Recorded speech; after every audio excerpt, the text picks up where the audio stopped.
I have such a treat for you. Caroline Myss is waiting to join us live. This has tested our expertise in technology to be able to bring you all in the room in the garden with us, and so many people joining us from all over the country via Zoom, but most particularly to have our beloved friend, our beloved Caroline Myss, who's presented so many wonderful teachings and workshops here at Sophia Institute. We have respected and loved Caroline for a very long time. The magnificent books that she's written, the fact that she is internationally renowned speaker in the fields of human consciousness, spirituality and mysticism, health, energy medicine, and the science of medical tuition. She developed the field of energy anatomy, a science that correlates emotional, psychological, physical, and spiritual patterns and linking them with diseases. That was really the work that we first began to know and love that she offered. When I heard her speak at Sophia Institute in a retreat that she led for us, it was the last one before the pandemic, she spoke on the subject, the power of love versus the love of power. Yes. The power of love versus the love of power. Goodness gracious, the words are stumbling out of my mouth. I hope they don't all night. At any rate, she was brilliant in that topic. And she said to me afterwards, this is work that I want to hold for the rest of my life.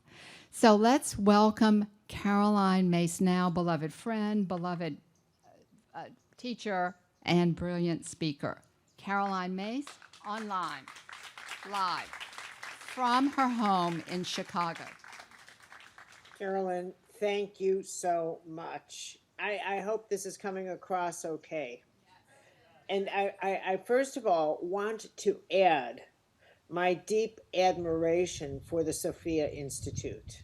And I want to encourage everyone listening to be as supportive as you can, not only emotionally, but financially. And Carolyn didn't ask me to say this, but I'm going to say it because we have to support the people who are giving us these wonderful opportunities to have the great teachers, the lineup of beautiful people from Jean Houston to Lynn Twist to everybody that to bring this kind of knowledge to you takes work and effort, and it's worth, oh my God, it is worth supporting. So that's my 2 cents, soliciting far more than your 2 cents. Thank you. And now I have a couple of minutes to share what I hope is Sophia wisdom. And that's that um, I have been teaching now for well over 30 years. And, and what happens is that you acquire a sense of where all the currents of what you've taught kind of start coming together, and they form a magnificent lens through which you begin to understand life, oddly enough, in a less complicated way. And maybe part of it is aging, but it's also, I think, part is the rich experience of um, acquiring, I think, a basket of mystical truth from all traditions that reshaped how I understand the universe. And mostly, the greatest teachings started to come from my work as a medical intuitive, which is something I never, ever expected. I didn't know I had that skill. I didn't care that I had that skill. And if it wasn't for Dr. Norm Shealy, I would never have done anything with my capacity to do medical intuitive readings. But because of him, I pursued it, and I had a long and fascinating career as a medical intuitive. What I found fascinating, and this is what applies to the subject of the love of power to the power of love, is that I had no idea we had a chakra system. I had no idea about any of that. And it was through readings that I learned the human energy system. It was through readings that I learned that it's not just energy, it's power. It's not just power, it's grace. It was through readings that I realized that every single choice we make, from the choice of what we believe to the choice of what word we're going to just put into a sentence, to the choice of the tone of voice we use with another human being, is a profound act of creation. Profound. I finally concluded quite a while ago that power is the fundamental ingredient of the human experience. So here's your first jewel, that absolutely everything you do in life, everything you say, everything you wear, everything, where you live, the car, where you sit, everything is a power calculation. You do everything, absolutely everything, with this calculation of whether it will empower you or disempower you. Once I realized that, I truly understood that the first stage of our lives is learning how powerful we are and how to manage our power within the arena of physical life. And that the stages of learning to manage that power require that we develop a sense of self-esteem in order to get that the most powerful asset we have is in fact the power behind our eyes and not in front of our eyes.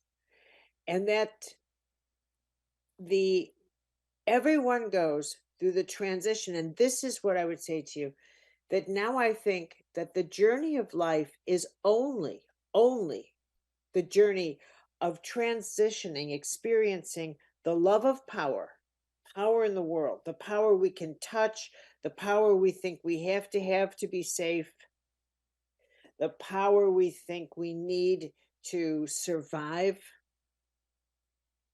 to realizing that the greatest power is the power of love.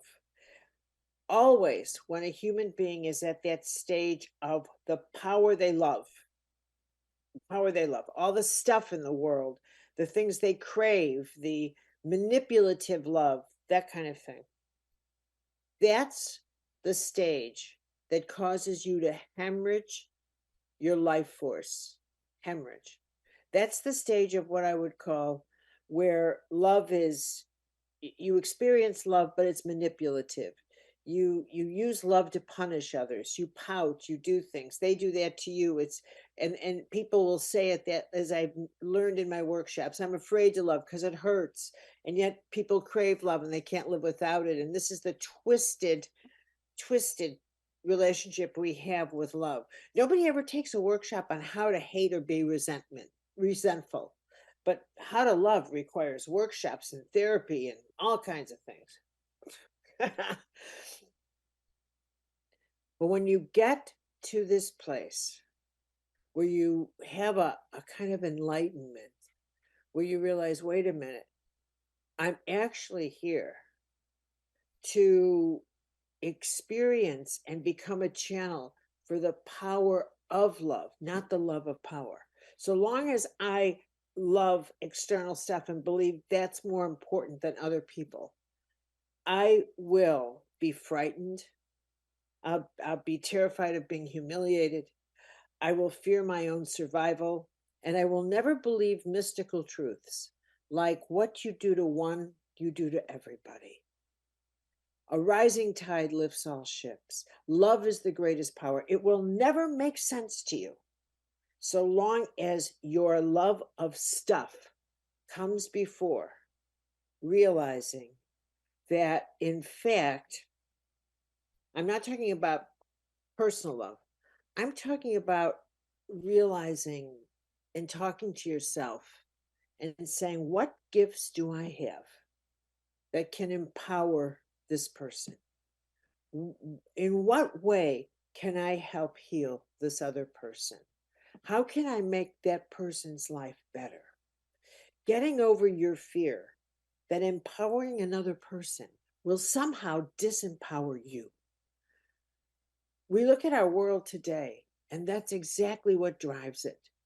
We are terrified that by helping other people, we somehow or other lose the wealth of the nation, that somehow or other, by helping others too much, it will cost us too much. We don't get the mystical truth that all of us breathe together. The pandemic was a way of saying, don't you get it? You're all in this together. That in fact, the more you empower others through your thoughts, through your prayers, through your actions, through your words, through your deeds, the more you utilize this impersonal force that is in fact God in disguise, the more you let light and love flow through you and you truly shine your light upon another, the more this world transitions to what so many people are terrified of, which is a world where love really becomes our major currency. Now, none of us will live to see that. We won't. It's not possible. But we are living in a birth canal between a world, the fossil age, that is evaporating, and the solar age that is on the horizon.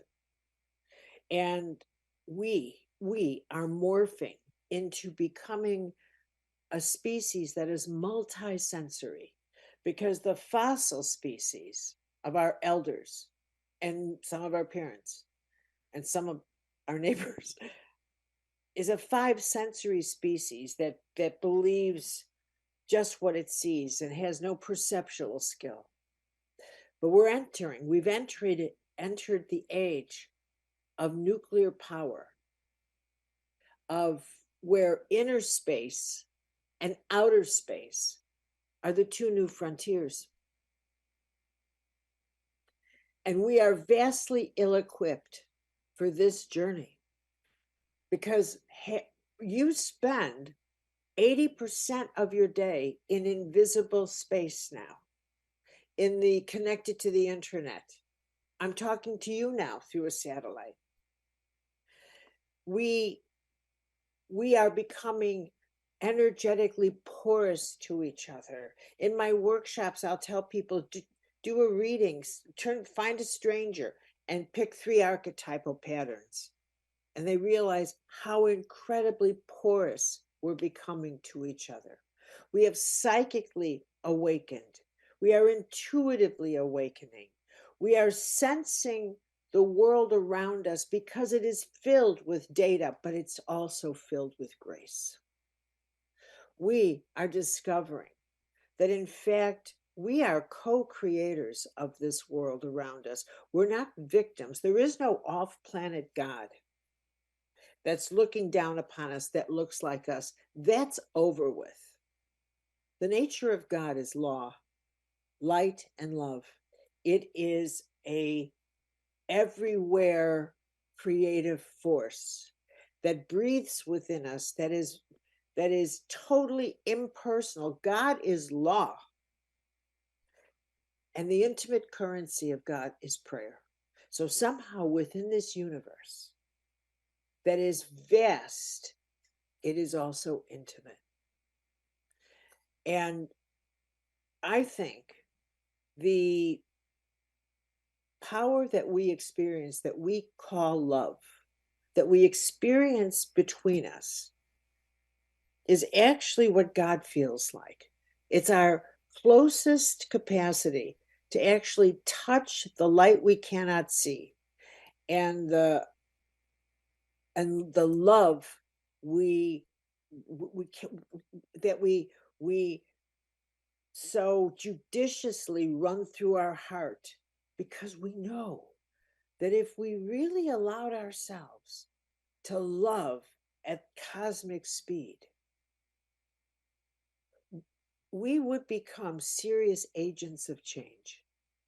And so we have to love in tiny nodules. I don't know if they deserve love. I don't know if that person deserves love. I'll just keep it. I don't know if I should approach them. I don't know if I should talk to them. Maybe I'll just we love in nuggets, because it's actually the power of God.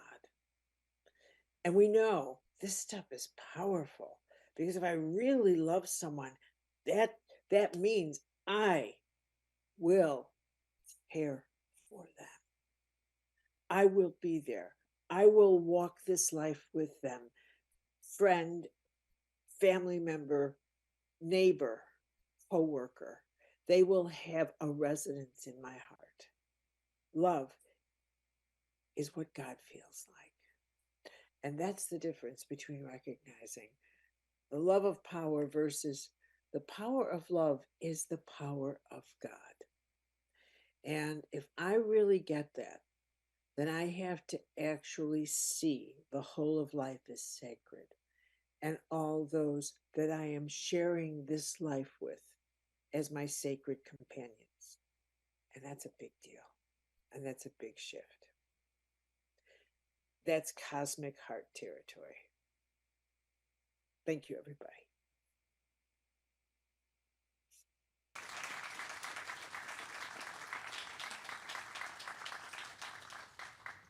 Thank you so much, Carolyn. Cosmic Heart Territory.